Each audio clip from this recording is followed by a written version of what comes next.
Olá, comunidade The One! Estamos aqui em mais um Talk One na The One Institute. E hoje temos a nossa doutora Roberta Felizi para falarmos sobre o tema O frio chegou e a menopausa foi embora? Doutora Roberta, se apresente para a nossa comunidade, por favor. Oi, sou a doutora Roberta Felizi, sou ginecologista, sou em nutrologia e sou graduante em esporte e trabalho aqui na The One.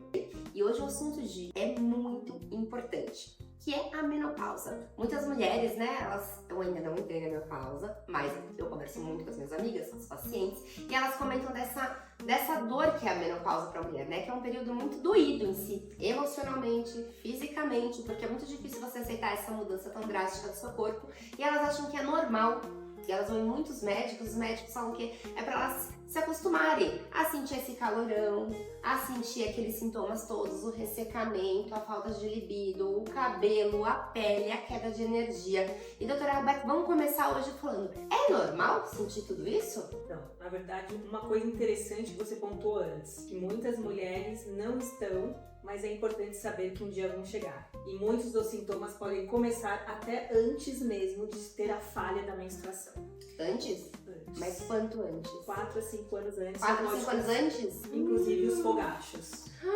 E o que é um fogacho? É o calor, aquele que vem principalmente daqui pra cima. E é um calor mesmo? Parece que tá fritando um ovo aqui no seu tórax. Meu Deus do céu. E aí tem médicos, né, que eu ouço as pessoas falarem que falam assim, não é normal, se acostume. Não é normal, né? Não é normal e isso faz a gente se sentir muito mal, né? Mas isso tem uma explicação, na verdade o estradiol, ele regula a nossa termogênese. Quando a gente perde esse hormônio, o corpo tem uma maneira dele voltar a esse equilíbrio de termogênese. E aí ele começa a produzir um neurotransmissor chamado epinefrina. E ela provoca esses fogachos porque causa vasodilatação no nosso corpo. Então, além desse calorão, começa a ter também a oscilação de humor, o ressecamento vaginal, tudo isso antes também? Pode ter antes e é muito provável que sim.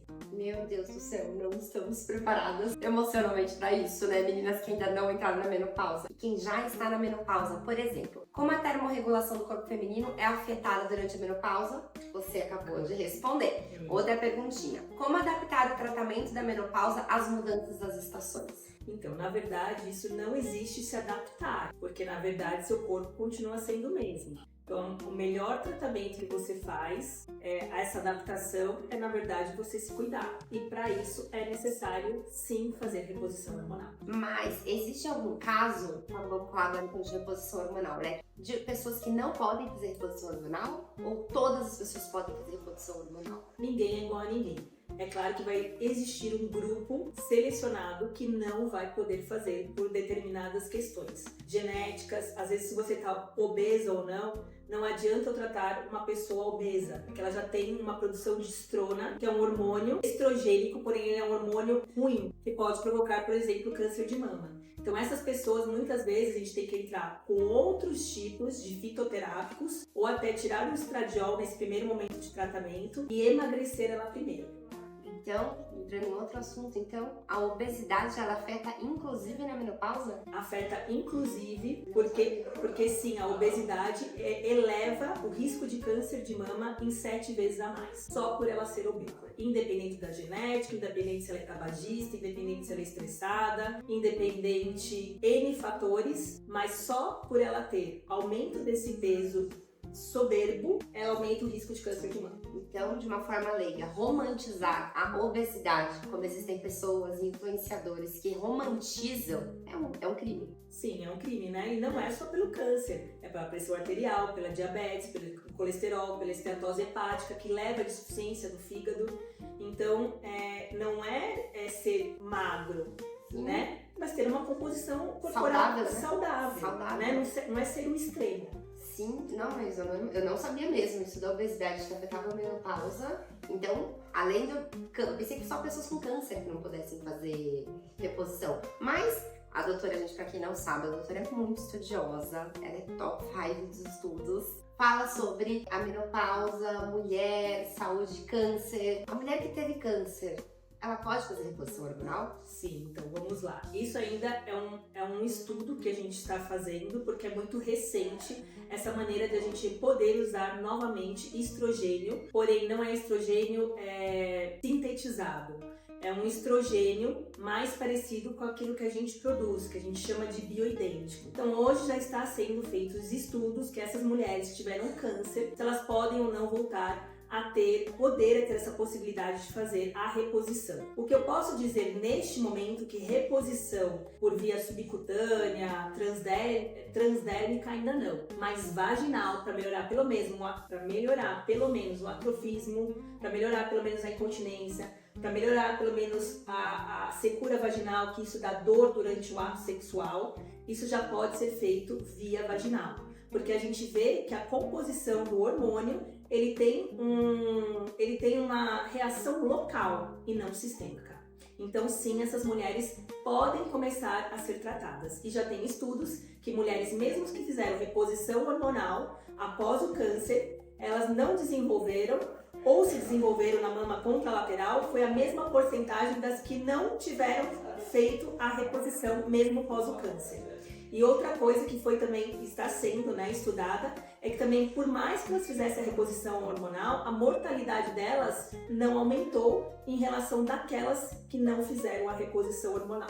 Então a reposição hormonal local. Local pode ser feito para alguns tipos de sintomas, que são sintomas que impactam muito na mulher e no relacionamento dela dentro de casa. Isso é muito legal, né? Porque tem pessoas que acham que a vida sexual é um tabu, né? Mas a vida sexual, ela é muito importante. Ela é muito importante para o seu relacionamento, para a sua família. As pessoas têm que parar de ter esse tabu sobre o que é a questão sexual. E a mulher que entra na menopausa, muitas têm menopausas precoces e entram muito cedo na menopausa. Elas vão parar a atividade sexual delas, elas têm uma vida pela frente. Isso. Então elas têm que lidar, né, com essa questão da menopausa. Falando então questão vaginal, nós até estamos aqui, né, na clínica com laser, né, com Mona Lisa.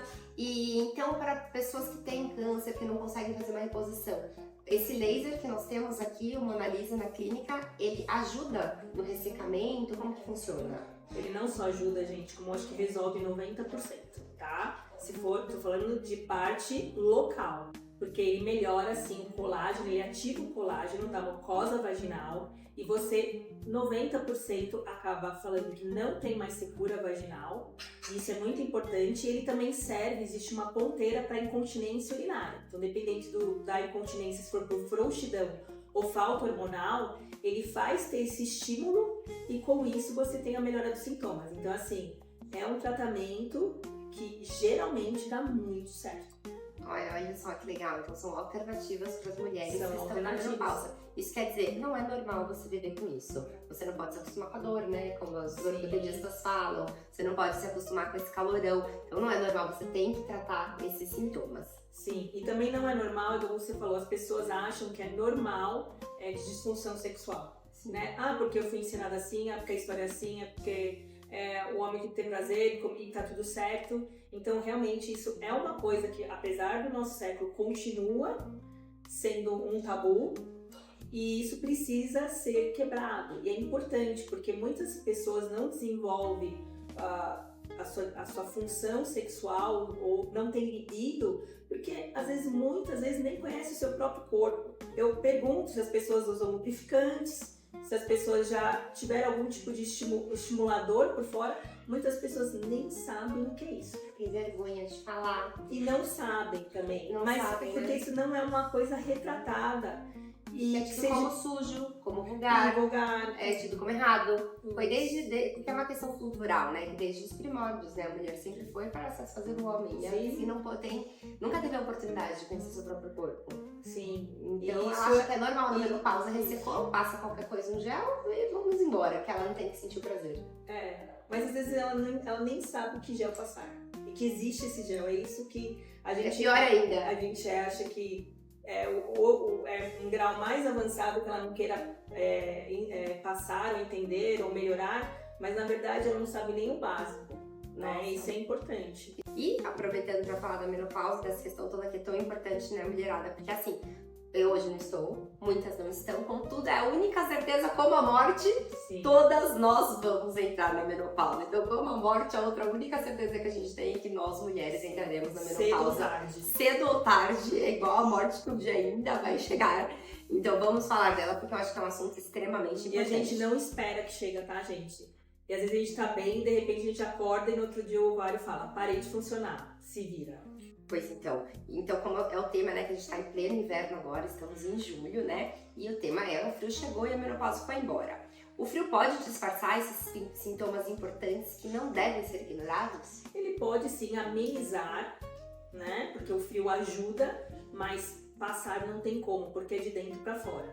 Então, se você não tiver um tratamento, realmente não vai ser possível o inverno ajudar totalmente. E o tratamento da menopausa deve ser ajustado de acordo com a estação do ano? É o mesmo significado, né? Não existe ser ajustado. Você precisa tratar ele continuamente. Não existe parar, começar. Tem que ser contínuo, porque seus hormônios, eles são produzidos todos os dias. E se você não produz, alguém tem que fazer isso por você. Então, o seu tratamento é igual ter uma pressão arterial, uma diabetes, tem que usar remédio todos os dias. E você vai ter que fazer o seu tratamento da menopausa todos os dias. Mais uma perguntinha.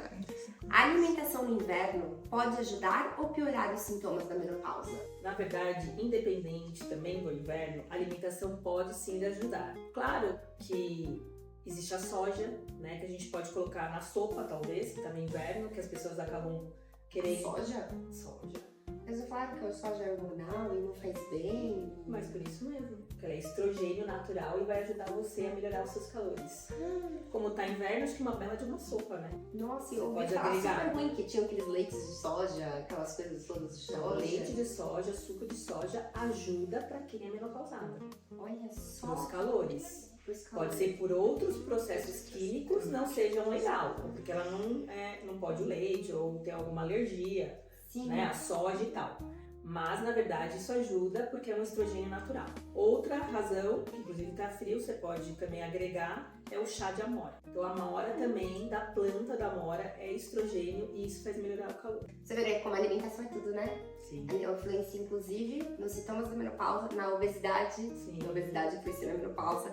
Tudo tá ligado com a alimentação e estilo de vida, né? E como incentivar a atividade física, mesmo com o frio e o cansaço típicos da menopausa? Ok, eu sei que frio não é fácil pra ninguém, mas eu acho que a atividade física, ninguém nasceu fazendo. Então, se você não tiver disciplina, resiliência e disposição, estar focado naquilo que você quer ou deseja, independente do inverno ou não, se vai te atrapalhar ou vai te ajudar. Então, pra mim, isso é desculpa. Independente se é na menopausa também, tá? Eu acho que é o poder de todo dia e o poder de toda hora. E a gente só muda os nossos hábitos quando a gente pratica, né? Se não fica muito confortável, a gente também praticar o Netflix todo dia vai ficar confortável pro corpo querer o Netflix todo dia. Em relação à menopausa, a atividade ajuda no sentido que ela produz a nossa própria dopamina e a dopamina faz a gente se sentir melhor, mais feliz. Como a gente tem muitos transtornos de humor, isso pode ajudar. Outra situação é que na menopausa, sim, o nosso metabolismo fica lento. E a gente precisa intensificar, inclusive, durante a menopausa. Então, mais exercícios, comer melhor, que isso vai te ajudar. A gente não pode colocar só culpa na menopausa. É, sim, um fator importante. Mas a gente precisa ajudar a ficar da melhor maneira possível. Então, agora uma última pergunta. Menopausa engorda? Menopausa engorda. Se você não cuidar dela, ela vai te engordar mesmo? Essa Engorda. dificuldade que as mulheres falam, entrei na menopausa, fiquei com uma barriga, nunca mais perdi essa barriga, nunca mais emagreci, meu metabolismo mudou, é verdade? Não é isso? Isso é verdade, mas tem uma questão da barriga. Porque muitas acabam ficando magras e tem às vezes aquela pochete começa a se intensificar. O que acontece? Quando o nosso corpo não tem estradiol, ele quer produzir de alguma maneira um tipo de estrogênio. E aí ele produz a estrona, que é esse hormônio que fica na nossa gordura. Por isso que nas obesas tem muita estrona e pode provocar o risco maior de câncer. Então essa estrona, ela consegue vir pela gordura. O que o corpo pensa? Eu vou produzir mais gordura porque eu preciso da estrona. E aí tem a barriguinha. Olha só, gente, a gente nem imaginava, né? Tem um motivo. Tem um motivo, então realmente não é um mito, é uma verdade e engorda, mas então a menopausa, resumindo então o nosso top 1 de hoje, né? Deve ser cuidada, deve ser tratada, tem solução. E para quem não tem nessa contraindicação, o ideal é sim fazer a reposição hormonal. E sempre com uma ginecologista, né? Que possa... Sim, alguém capacitado. Algum capacitado? Qualquer especialidade pode. Olha, eu não tô falando que qualquer especialidade, mas não é uma coisa simples. Eu acho que você tem que ter, sim, conhecimento daquilo que você tá fazendo. Porque são pessoas que as pessoas confiam em você. Então, é a vida delas, né? Pessoas gostam dessas pessoas, elas têm família. Então, eu acho que você tem que estar capacitado para fazer qualquer coisa na sua vida. E uma delas é saber, sim, tratar direito a menopausa. Eu acredito que médicos que lidam muito com os hormônios, né? Eles têm essa condição, né? Sim. Como são médicos que lidam diretamente com o hormônio, né? E que estudem. Tem médico que não estuda e ficou no passado e também aí não dá certo. Então é procurar a pessoa que realmente você vê que está gabaritada, tem conhecimento, que vai atrás, né? De ter coisas novas para tentar melhorar de uma maneira, no geral, a sua vida. Um tratamento pessoal, humano, é isso que vocês vão encontrar aqui. Doutora Roberta, muito obrigada. Obrigada, foi um prazer. Até a próxima. Até a próxima, com mais novos assuntos. Comunidade, muito obrigada. Não esqueçam de deixar aqui o like de vocês e também de se inscrever no nosso canal para vocês sempre estarem recebendo as notificações dos nossos novos episódios. Gostaram? Vídeo